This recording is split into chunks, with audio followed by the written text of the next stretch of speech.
All Hit Radio.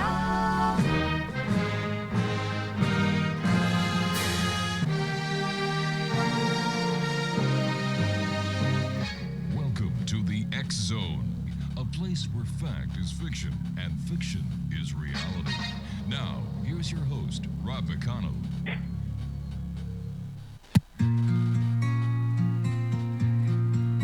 It was a cold November day. Flight 305 took flight. A man in a suit in the cabin's low light,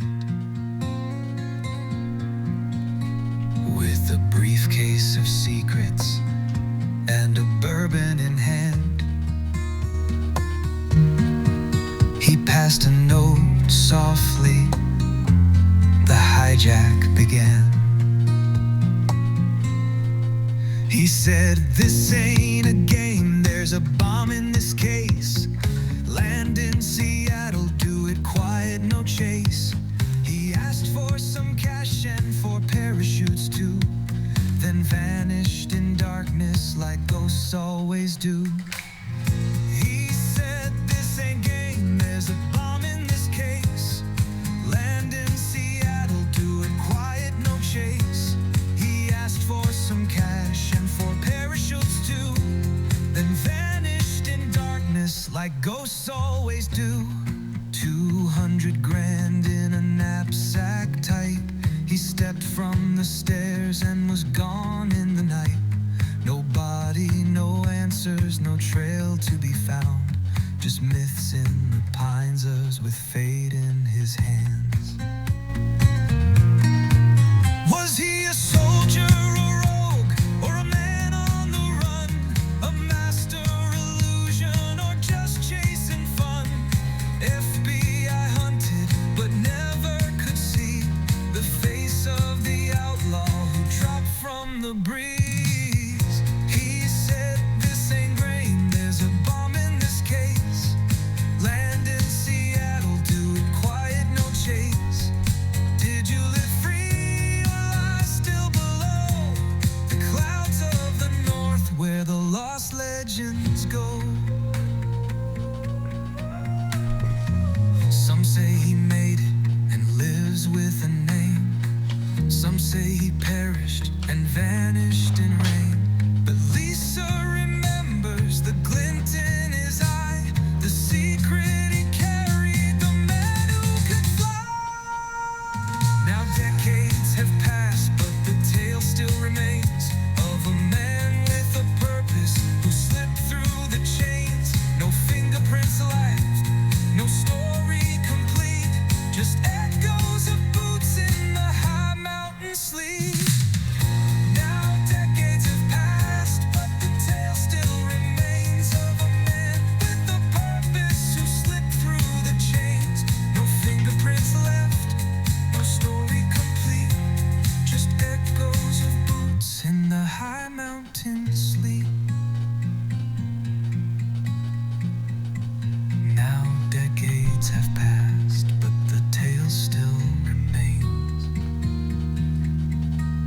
of a man with a purpose who slipped through the chains. No fingerprints left, no story complete. Into the arms of the secrets we keep. Welcome to the X Zone. I'm Rob McConnell for the next 2 hours. How's that? It's a Friday night. I want to share with you for a couple of hours here from our broadcast center and studios in St. Catharines, Ontario, Canada, which means we're on tonight from 10 p.m. until midnight. If you'd like to send me an email, xzone@xzoneradiotv.com, on all social media sites, Xzone Radio TV. And we're coming to you tonight around the world on the Talkstar Radio Network, Mutual Broadcast Network, Xzone Broadcast Network, and your hometown radio 1220. That's Classic 1220, CFAJ AM in St. Catharines, Ontario, streaming us on classic1220.ca.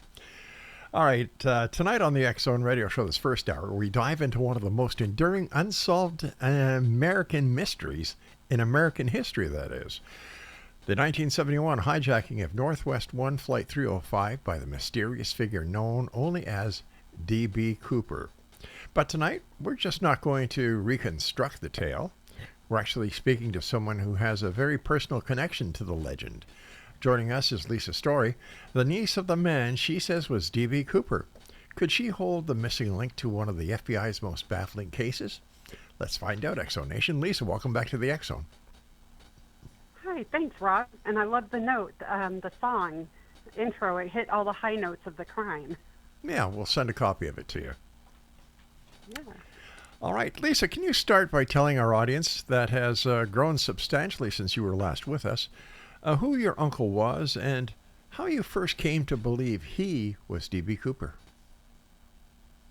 Right, so my uncle's name was Walter Recca, and he had been, Special Forces, Army Airborne, Air Force Pararescue, Army Intelligence, and had applied to the CIA, but was denied because while he was going through the background check, and this was during a time in the 60s where, we were in the height of the Cold War, and he spoke Polish and Russian, right? So he took the Army intelligence test, but in the meantime, he also was a bit of a hothead. He was very brave and very patriotic, but he was a hothead. So he shot up somebody's car when they wouldn't move it, and he was rejected, right? So I knew about some of his crimes, and, it was family folklore that he had robbed a Bob's Big Boy and shared some of the money with the pretty young lady who was the manager, and of course D.B. Cooper did the same thing. So we had heard for years about, when we would visit, he would tell us stories about some of his diamond mining escapades and a little bit about his military service, things he was very proud of that he had gotten commendations for. But he never mentioned this particular crime or anything else, but he had been meeting up with some of his former paratroopers and Michigan parachute team friends in around 1999-2000 on an annual basis, and they started sharing stories with each other. They'd get together for the weekend, and one of his friends had been convinced since the night of the hijacking that Walt was the hijacker. And in fact, at the time, he didn't know Walt was living in Washington, working for a company that had a lot of paramilitary contracts with the CIA. So he thought it might be Walt because Walt for years had talked about it's stupid to rob a bank and then ask for a car to the airport and then an airplane to go out of the country. Just rob the airplane and jump out of it. That made sense. So he had talked about, yeah, right? You kind of cut down the middleman. Yeah, sure. So he had talked about that for years. So when it happened, a couple of their other Michigan parachute friends called up Carl and said, what did Pika do now? Well, his original name was Pika. So but they thought it was him. When they started meeting up again, his buddy Carl just kept pressing him, saying, you're D.B. Cooper, you're D.B. Cooper. And he's like, I'm not. But after a couple years, Walt nearly died of an illness, and then he told Carl, look, I want to tell you everything because I don't want to lie to you, but also I think somebody should know. And so then he started sharing information, and Carl talked to him for quite some time and did several drafts of the book. And Carl sent me those manuscripts. Carl and I had gotten to know each other. He became like an uncle to me as well. And he sent me one of the manuscripts, and it talked about the D.B. Cooper hijacking. And so Walt knew Carl and I were talking about it, but every time we'd visit, I'd ask Walt about it, and he would deny it until about 2011 when a woman named Marla Cooper made national news saying that her uncle was D.B. Cooper. And my uncle thought it was ridiculous, her story, and so he sent me a photocopy of the article quoting her and said, that would make Marla 6 years old, a real live Nancy Drew. And then on the side he wrote, you'd be really proud of Uncle Walt and why they never found fingerprints. And then there was another note on there about the tie coming from a thrift store.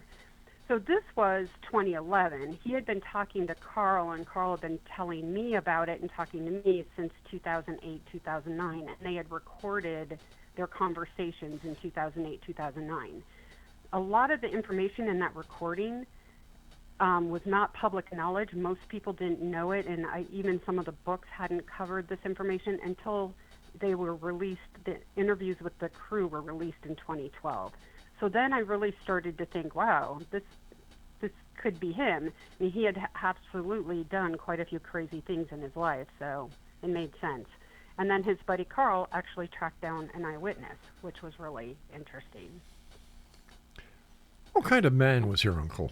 Was he like, well, he must have been adventurous since he was, doing all these things for the government. What was he like? Was he a kind of guy you could crawl up on his knee and tell him your problems? Was he a great family man? No, he's probably not somebody who would give you a shoulder to cry on, but he would be somebody who'd help you hide a body if you needed to do that, right? I mean, he was a good friend, and he loved his friends, and he was very loyal to them, and they were very loyal to him. He grew up very, very poor in Detroit in an area called the Cass Corridor, and he went to juvie hall when he was 9 and met a guy named Willard who ended up being his friend until they both died in their 80s, right? I mean, he was that kind of friend. You made a friend for life with him. He quit school, dropped out of school. His dad died when he was pretty young, and he dropped out at 8th grade. So he was very intelligent, and he read a lot, but he was not well educated, right? So my mom always said Walt could always get jobs, but he never liked the jobs he got. And he got into some trouble as a juvenile, and judge told him join the military or go to jail, and he didn't want to go to jail, so he joined the Army paratroopers. And from then on, he had really joined and re-enlisted several times. In fact, he was quite patriotic, and he joined the Air Force Pararescue, which was a very special forces. They drop in behind enemy lines and rescue downed pilots, and bring either them back, their body back, or help them escape alive if they can. But he had written on the bottom, "I am not a conscientious objector," right? Because they were talking the 1960s when a lot of people didn't want to serve. So he would volunteer for service, and was quite patriotic. Hey, Lisa.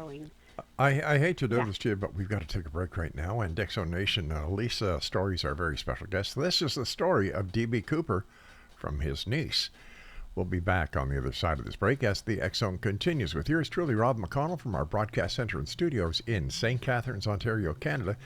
And you're listening to us on your hometown radio, Classic 1220 CFAJ AM in St. Catharines, Ontario, Canada, streaming us at 1220.ca, classic1220.ca. With a briefcase of secrets and a bourbon in hand, he passed a note softly. The hijack began. He said, "This ain't a game, there's a bomb in this case. Land in Seattle, do it quiet, no chase." He asked for some cash and for parachutes too, then vanished in darkness like ghosts always do. He said, "This ain't game, there's a bomb in this case. Land in Seattle, do it quiet, no chase." He asked for some cash and for parachutes too, then vanished in darkness like ghosts.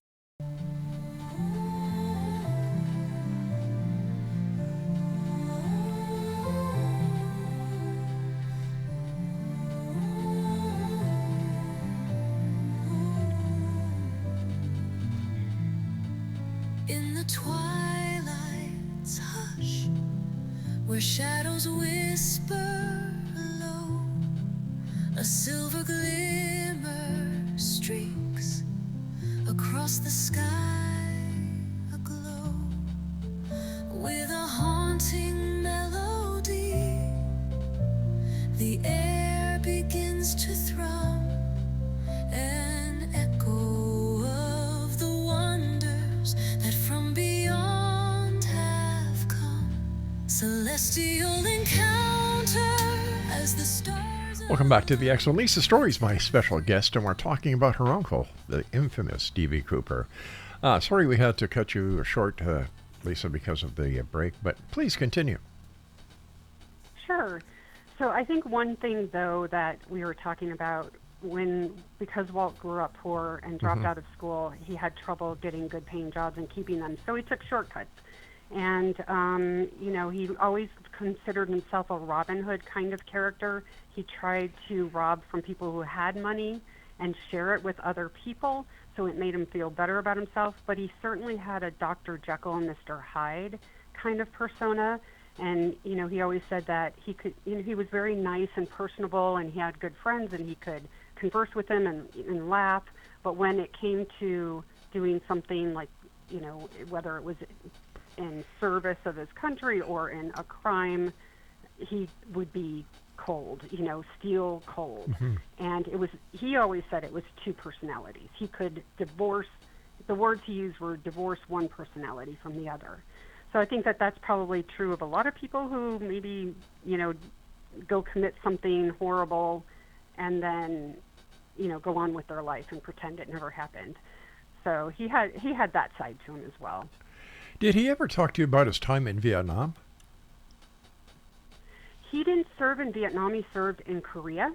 He was a little bit too old for Vietnam. Okay. He served, but he was mostly in Germany, stationed in Germany because he's quite young. He was 17 when he was recruited or joined. And then he was mostly, after 4 years in Germany, his service in the U.S. was based in the U.S. However, he did volunteer and go. He was part of the Berlin crisis and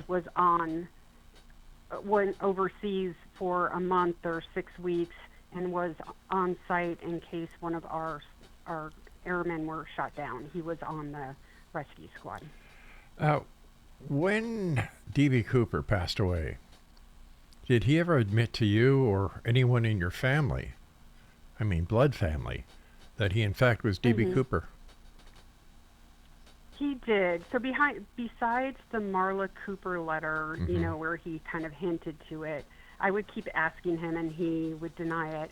And then in August 2013, he was really sick. So Mom and I went out and he was like, pack up these things, take these files.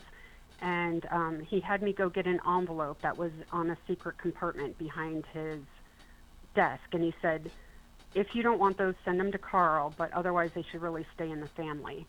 And I didn't really look in the envelope. And he had me go he made me pack up a bunch of files with information that's really helped me tell his story. But he also had me get an envelope, and he said, can you go get that notarized in town? I'll sign it, you go get it notarized. And I'm like, well, that's not how it works, right? So you have to be there. Yeah. And he goes, I don't know if I can make it to town. I said, well, he goes, read it and tell me what you think. So I start reading it, and through their conversations, Carl had typed up like a 12-page, 14-page confession about I am D.B. Cooper. And it had, the cover page were all the names he went by. He had a Canadian Social Security number. I don't know why. He had a Saudi Arabian Social Security number, and he had 2 or 3 U.S. Social Security numbers. And then one of the names was, I have also gone by D.B. Cooper, Dan Cooper. And then the story, the confession, had the whole outline that this is what I did, this is how I did it, this is the person I met the night of the hijacking who gave my friend Don Brennan directions home, to where I was, and then helped me get home. So then I started talking to him. I said, this is true, you're D.B. Cooper. And he said, yes. And I'm like, why tell me now? And he said, because I'm dying. And I said, you've been saying that for years. And he goes, I mean it this time. And so we had this whole conversation, and I asked him, I said, aren't you proud of yourself? You got away with one of the most infamous crimes in our country. And he got furious. And he said, I didn't get away with nothing. And he said, I was identified, I was recruited for work overseas, and I did things that I figure I'm going to hell for. Like, he assumed, he didn't think the hijacking was a big deal. He was very calm, he was very polite to everybody. Yes, he was, yeah. he didn't hurt anybody. The insurance, the way he said it was, the insurance company paid the ransom, and they had gotten paid over the years from Northwest Airlines for events like this, so it was just a service. And he didn't really think about the mental anguish he caused anybody, right? So, but what he said was what happened afterwards was far worse than the hijacking, and he didn't want me to think of him as a hero or a folk hero. He thought that he had done some pretty bad things, but the hijacking in particular, I asked him why he did it, and he said because he was so destitute by that point, he just thought he was better dead than poor. Unreal.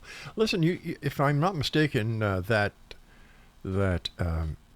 affidavit or the article that was your uncle wanted to get notarized, that include the confession. Was that confession ever given to the FBI? It was. So, and it's so funny that today is the day. I just got an email from the FBI agent who sent it to the Portland FBI agent. And she's like, how are you doing? Did anything ever come of your story and of, your uncle's case? And I haven't responded yet. So my mom and I, we had a next door neighbor, and she was one of the first female FBI agents in the country years ago. And she had come back to town. She had moved away, and she was undercover. She had moved away, and she came back, and Mom and I had dinner with her. Oh my goodness, it was probably like 2 years after my uncle died and about a month or two before or after the FBI closed the case. And we told her everything. We showed her his U.S. Foreign Service IDs, a KGB ID he had. We showed her everything and told her the whole story. And I asked if she could submit his confession to the FBI. And she said, sure, I can send it. And she goes, I'm retired now, but it is professional courtesy for one agent to, take seriously another agent's tip. So she emailed the FBI agent in Portland and said, here is a confession of somebody, a relative of a friend of mine. They are normal people. They are not crazy. She kind of, I'm paraphrasing what she said. She goes, can you please look at this? They'd really, they would just like you to look at it and see what you think. He sent it back unread and said they would close the case, or they were going to close the case, and unless I could produce, or my mom could produce one of the $20 bills or the parachute, he didn't want to read it or hear about it. And she thought that was very odd. She said, it's just professional courtesy that you take another agent's input and give it at least a cursory look. And so, so they ignored it. There was another time, too, that Carl had snuck some tissues from Walt and had them, had DNA done on them without Walt's knowledge. And he went to an attorney where he lived in Florida, and he didn't tell the attorney Walt's name. And he didn't tell him, the name of the accomplice who picked Walt up that night, who was quite a character and who the FBI interviewed as a suspect. But he said, here's this. He did the DNA report himself. He didn't send the tissues in, right? So I don't know where he got the DNA done. And the attorney sent it to the FBI in Portland and said, here's the story. Here is the DNA sequence. And the Portland agent said it doesn't match, but what was the name of the person who picked him up? And Carl always thought that was really weird, because if you don't think it's the hijacker, why would you want to know who picked him up? Yeah. But what was also interesting was that while Carl was waiting for the FBI to respond to his attorney, Walt called him up and said, I can't believe you DNA'd me. What are you thinking?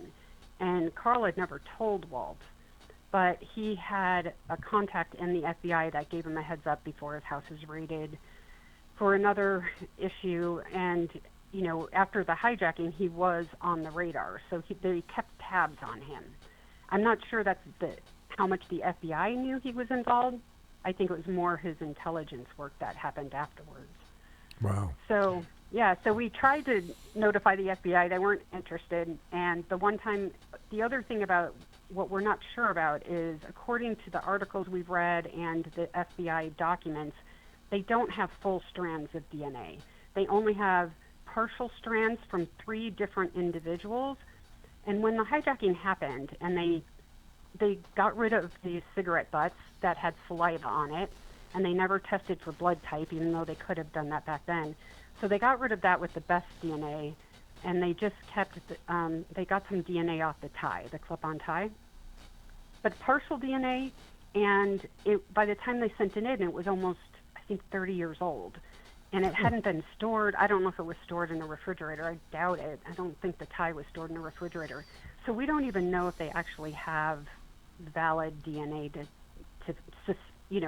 find any suspect, tied to any suspect.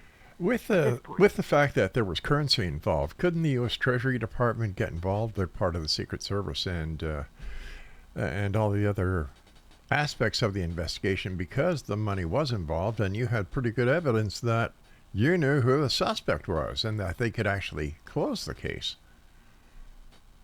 I didn't really think about reaching out to the Secret Service, but I've done a lot of Freedom of Information Act requests, especially I'll give you an example. He's got this KGB ID that. All right, why don't we do this? Really why don't we do this? I just looked at the clock. I've got about 30 seconds before I have to take a break. So let's continue this on the other side. Fascinating conversation with the niece of the infamous D.B. Cooper. This is the X Zone. I'm Rob McConnell. We're coming to you from our broadcast center and studios in St. Catharines, Ontario, Canada.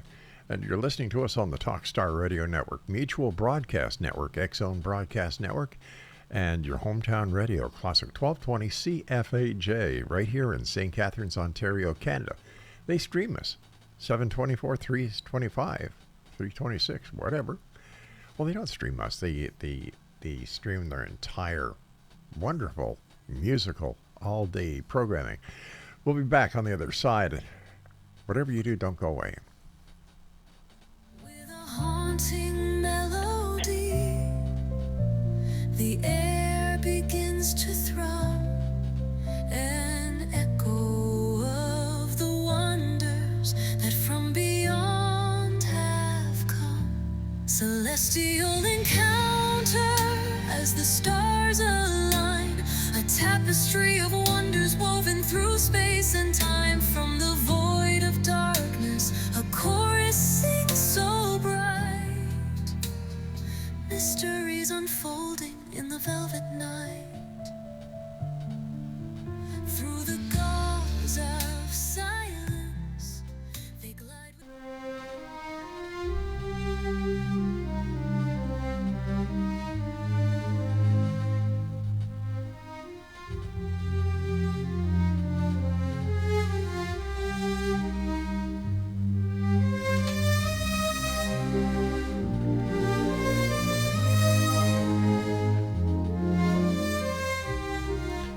Welcome back, everyone. Lisa Story's my special guest, and we're talking this hour, well, we're kind of diving into one of the most enduring unsolved mysteries in American history.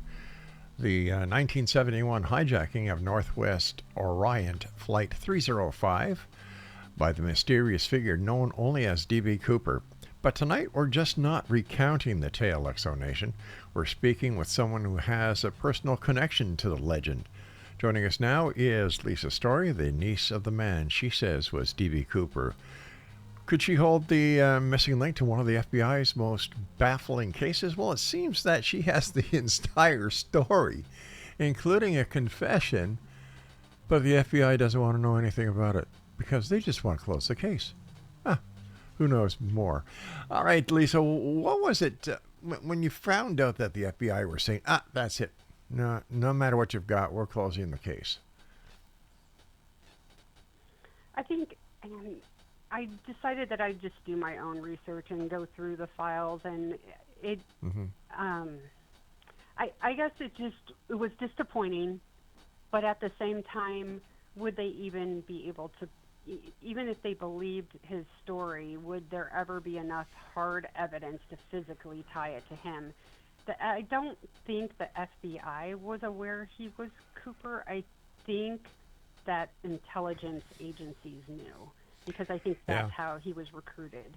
You know, at the time of the hijacking, he was working for a company named McConnell that had CIA contracts, but they were working on the construction of the third powerhouse on the Grand Coulee Dam in Washington. And it was, they were hiring special forces guys like my uncle, and my uncle had met the recruiter, the CIA recruiter, Phil, and kept in contact with him, and Phil got him the job at Vanell. And he told him, just hold tight, just keep working. We're working on these contracts in the Middle East. And but it was taking a couple years to get through the right process, right? But Vanell had special forces people, and this is one of the things my uncle did in the Middle East, is they trained the Saudi Arabian National Guard. They protected the oil fields in Saudi, and they also did things like respond to the Grand Mosque and Mecca siege. And my uncle said he was there as part of the Vanell crew, and that's kind of a whole nother story. But anyway, he was working for Vanell, and now I'm still going to get sidetracked and excited about this story. But anyway, and I'm sorry, I lost my train of thought. What we were talking about, how he... You got me so involved in the story you were telling that I forgot what my question was. Hold on here. I can't remember. Sorry. I get off on these sidetracks. Yeah, I think we were talking about shifting the investigation from one jurisdiction to another because of all the, all the case file that you had. You had his confession, and yet the FBI didn't want to do anything about it. Right. Okay. So that's where I was going with the Vanell story and the CIA contract. So what Walt said happened is, he limped into a cafe with a broken leg. He was soaking wet. He had his raincoat wrapped around something under his arm, and there was a guy dressed in cowboy gear and had a guitar, and he said, "Hey kid, if I call my friend, can you give him directions to where I am?" And the guy said yeah, and so his friend Don Brennan picked him up, and Don also had CIA connections. Just a couple years before, Don was he was a smoke jumper, and he and several other smoke jumpers were in Thailand on a CIA operation, right? And in fact, I think it was Don and one of his other friends that told my uncle about the CIA recruitment process in Elsinore, California, which is how he met Phil, how he got the job with Vanell. So a couple months, 4 months after the hijacking, Walt had been destitute poor. Just 18 months before, he had been evicted from a trailer because he couldn't afford $60 a month rent, right? And now he paid cash for a down payment on a house and cash for the payments, which the guy who sold him the house went on video and, talked about his impressions and how polite he was and how he paid cash and had no problem, and he paid the house off in 5 years. Going from super poor to all of a sudden, even when he still didn't have a regular job.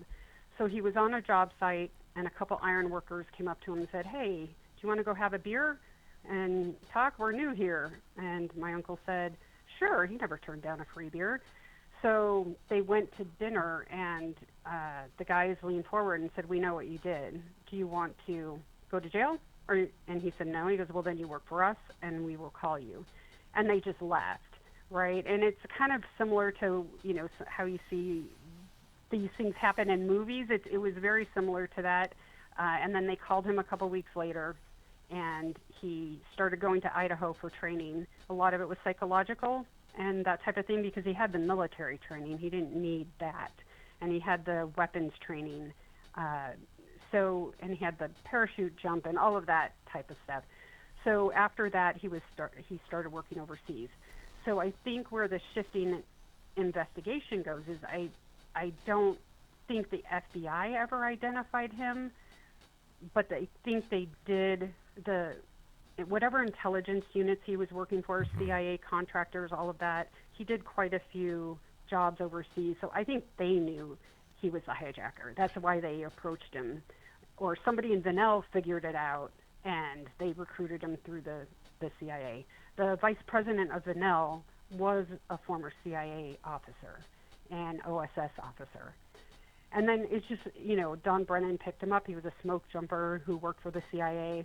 One of Walt's other good friends, Bob Sinclair, was in business with a guy named Jim Hall, who was CIA, and Dave Burt, who was interviewed by the FBI as a suspect and also was a smoke jumper.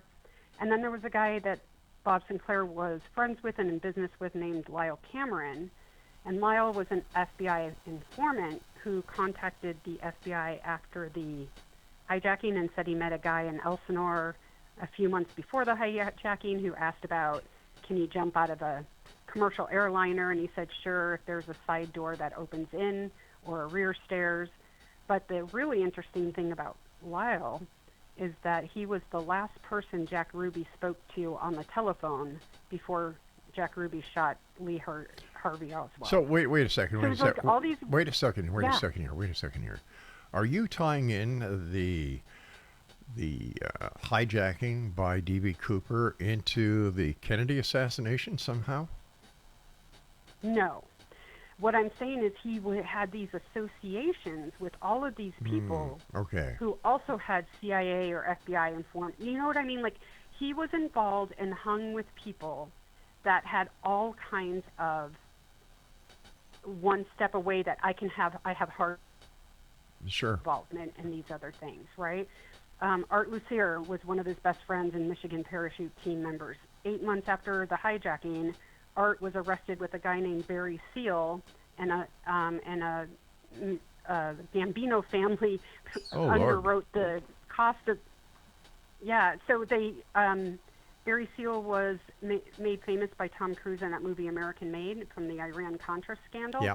But Art was with Barry when they were trying on a CIA plot to overthrow Castro and get explosives to people who were going to try to overthrow Castro. His other friend, Ken Sisler, was a smoke jumper. Walt jumped with them several times. I have newspaper articles with their names together and stuff. He was CIA ops in Vietnam. He did he was in a MACV SOG unit with a guy named Ted Braden, who a lot of people right now in the D.B. Cooper world like as a suspect. But quite a few of these people, from Don, Dave Burt, Fred Bernowski, these smoke jumpers, were all interviewed within days of the hijacking as suspects. And so I think it's just so weird if you had one association with the CIA, but to have 8 or 9 people that you know personally involved, it just I think makes his story more realistic. Besides the fact that I do have U.S. Foreign Service identifications for him that are legitimate. I mean, I've researched and made sure the names of the people who signed them were in office at that time, and I have his letter from the CIA telling him, thank you for your application. We can't use your skills right now.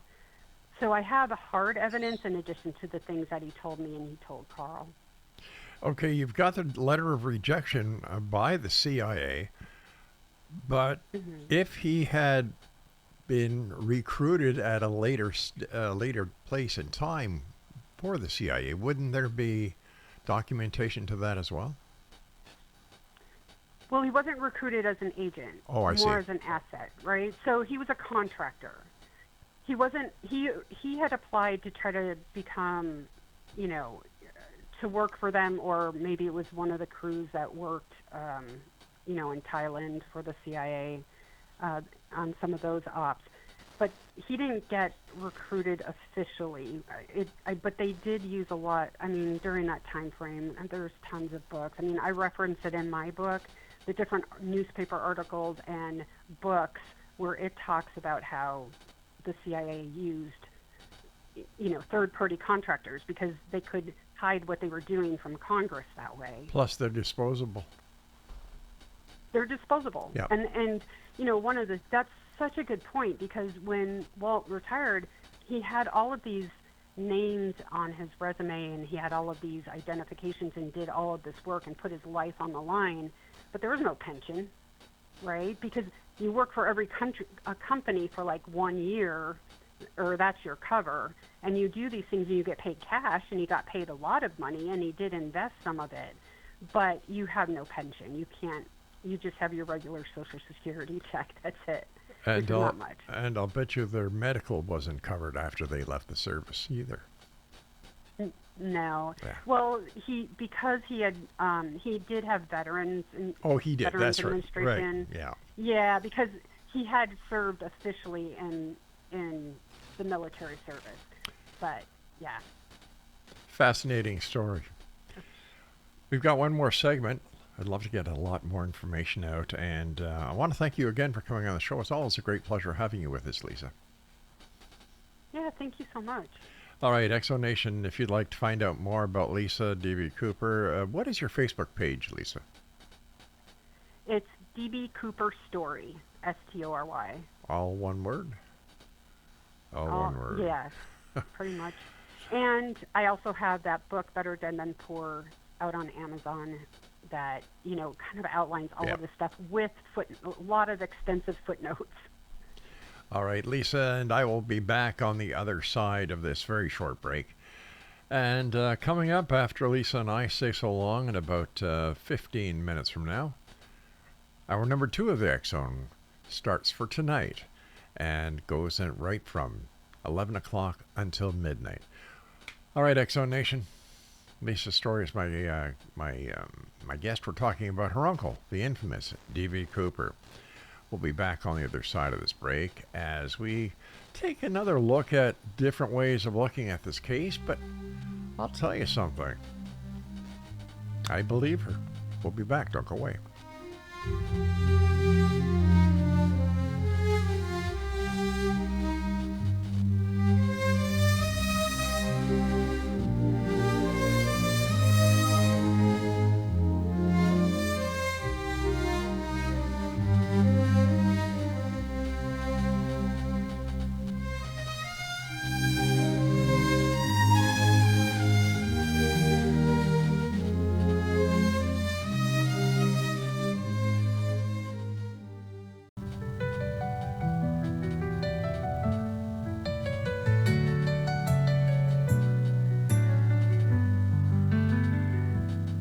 Some days I walk, some days I crawl, some days I can't feel much at all.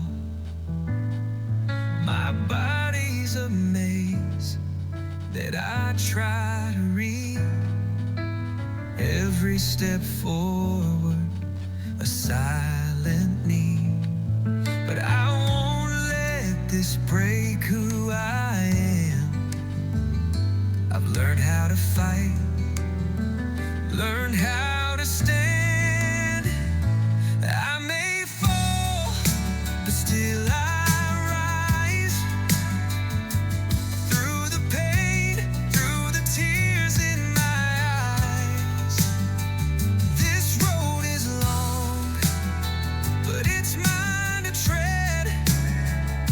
With every sunrise, I lift my head. I won't be defined by what I can't do. Welcome back, everyone. Lisa Story is my very special guest this hour. We're talking about her uncle, the infamous D.B. Cooper. Since you've come out with your story, how does the mainstream media taking you? Are they supporting your story? Are they trying to press law enforcement to find out how come they dropped the case? Or No, I think when it first came out, and Carl published his book and the documentary that came out like in 2016, it did make national news. But from then, we just really didn't push it. I think we just let it. It made national news, but then you have the FBI never came out. We haven't really pursued it or looked at other ways to have him looked at officially. And I think we just let it go. Mom said it's probably just best that nobody knows anyway, right? And just best nobody thinks it's him. And I think in the forums, like there are a lot of different groups on Facebook and Reddit and different places, they discount his story because when Carl Carl interviewed him and had the recording. When they were coming out with the documentary, the producer of that documentary hired former Michigan State police officer who had a private investigation firm. He's trained by the FBI in forensic linguistics, which is telling whether or not people are telling the truth or lying.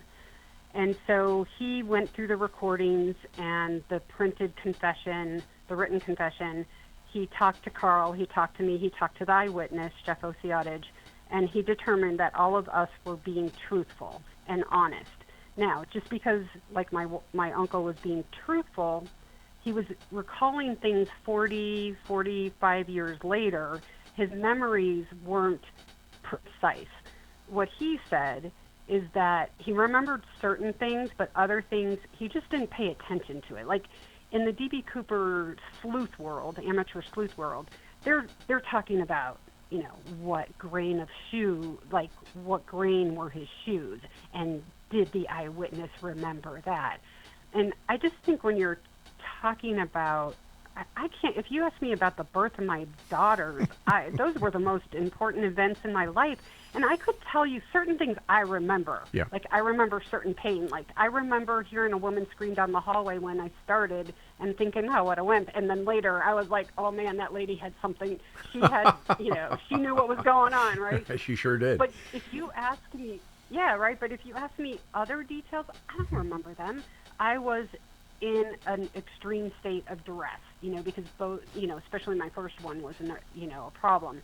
So I think that they expect, you know, when they read when Joe Koenig's wife transcribed the recordings and then he wrote his notes of where people are being truthful and not truthful with Carl and Walt, there were a couple spots where Carl and Walt were talking about, you know, what would you have done if there was no rear door? Because that was really convenient. And Carl asked him, did you choose the plane for that reason? And he said, no, I just, whatever they sold me the ticket for, which is what the Northwest Airlines ticket agent said, is he just asked for a flight to Seattle. He didn't ask what kind of plane it was, and that information was not public knowledge. So it may not have been then, but it certainly is now. You can find out the exact. Yeah, it is now, but right. But back then you couldn't, right? And so they're having this conversation, and Carl said, "Well, what would you have done had there been no rear door?" And Walt said, and I heard it on the recording. I played it over and over again. He said, "I would have gone out the side door." But the way it was transcribed in the book is I went out the side door. Well, even in the context of that conversation, he didn't say he went out the side door. What he was saying is that's where he would have gone out. So then what you have is these groups that are just like, well, it can't be him. Now, they believe Jeff Osiadage. He's turned out, like a lot of people have come forward and said he is a very honest person. And he was the truck driver who was playing in a cowboy band, a country band that night. He remembered that night because it was odd, and he told his family about it. They all said, oh, yeah, we remember when he told us he met this stranger soaking wet, beat red in the bar with his coat. But he was soaking wet, but he wasn't wearing his coat. It was wrapped around something, and he didn't know where he was. So he remembered that, and they remember that. Walt remembered certain details about that and how he got home, and that's how Carl was a pilot, so he looked at different flight paths. Well, in the amateur sleuth world, the fact that, you know, they're just picking apart things that my uncle said or remembered or didn't remember, right? And there are things that don't align, or there are things he doesn't remember that they're like, oh, he would have remembered that. That's a big deal. But the flight path, both the Air Force jets following Northwest Airlines lost it almost immediately, and that's in the FBI memos. And they asked for permission to tell the public that and to tell, you know, go on a news story to talk about that. They were much faster than the slow commercial jet, right? And the published flight path supposedly goes right by Mount St. Helens that was about 10,000 feet, which the plane was flying at 10,000 feet. So Carl had tracked what a normal route to Reno would have been, and it would have gone kind of east and then turned southeast at Ellensburg, near where Walt landed. He landed a little north of that.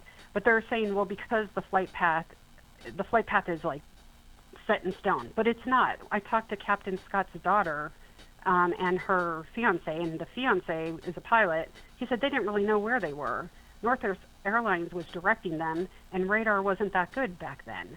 So it's funny, like when they want certain facts to align with their story or their suspect, you know, you have to listen to what the FBI said. But when that doesn't meet what they want to say, they're like, well, ignore what the FBI said. So that's kind of it. I mean, I don't think he's a popular suspect in the D.B. Cooper world, but it doesn't matter because I really do believe him. Yeah. And the eyewitness is, and then you have Joe Koenig is what the former lead investigator on the Jimmy Hoffa case. You know, so this guy is not any slouch. Is it possible, because of the work that your uncle did for the CIA and other intelligence agencies, that the FBI were told, because of his abilities and the missions that he may have been on or are continuing on, the FBI would have been told to shut the file down? I definitely think that's possible. And I actually found several newspaper articles, even from like the 1970s, where the FBI said, if we're looking into somebody and the CIA tells us they're an asset, stop the investigation, we do. So that's actually been printed as far back as the 1970s, 1980s. So, and I had found a few of those articles. So, yeah, I think it's absolutely possible. So do I, especially with all the information that you have, all the evidence, all the interviews. That's the only reason I can see, as a former police officer myself, for an investigation being shut down. Right. Yeah. Right. So what's new? What are you up to next? Are you doing more lectures, more speaking, writing another book or two? I think I spent over 11 years on this book and really trying to, like, go through the FBI files and go through my uncle's files, right, and document things so people don't think I'm just making stuff up, that they see why I have pulled these lines together and tell the story. But I think the next book I write will be fiction. It'll be just for fun. Because this has been really intense. I've spent more than 10 years on this, and I think it's time for me to have my own adventures and not write about my uncles anymore. I think it's just time to move on.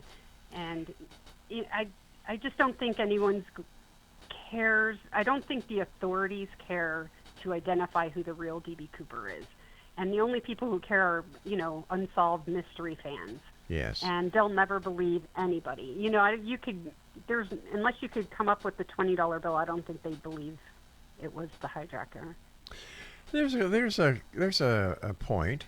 Your uncle was a collector of things. Why wouldn't he keep a couple of his $20 bills around as trophies? Because he didn't want to go to jail. I mean, he was destitute and he needed money. He spent the money. He put some of the money in a Canadian bank just north of Sumas, that entry up there. People talk about that. He didn't brag about this crime. He didn't brag about any of his crimes, ever. He didn't keep anything from any crime. The only thing he kept from this one were the long johns that he wore, even though they never fit again. But that could never really be tied to the crime, right? If you keep one of the 20s, even years later, you're going to jail. And that's why I told him, don't sign the confession. I don't care that you're sick and you're 80. They'll send you to jail for the rest of your life. So the confession was never signed. Right. That's a good. I talked him out of it. My mom and I talked him out of it. So the Carl was not FBI, happy with it. so the FBI never did receive a signed confession from your uncle. No, but he's on recording. You know what I mean? They have the recording of his voice as well, talking about it.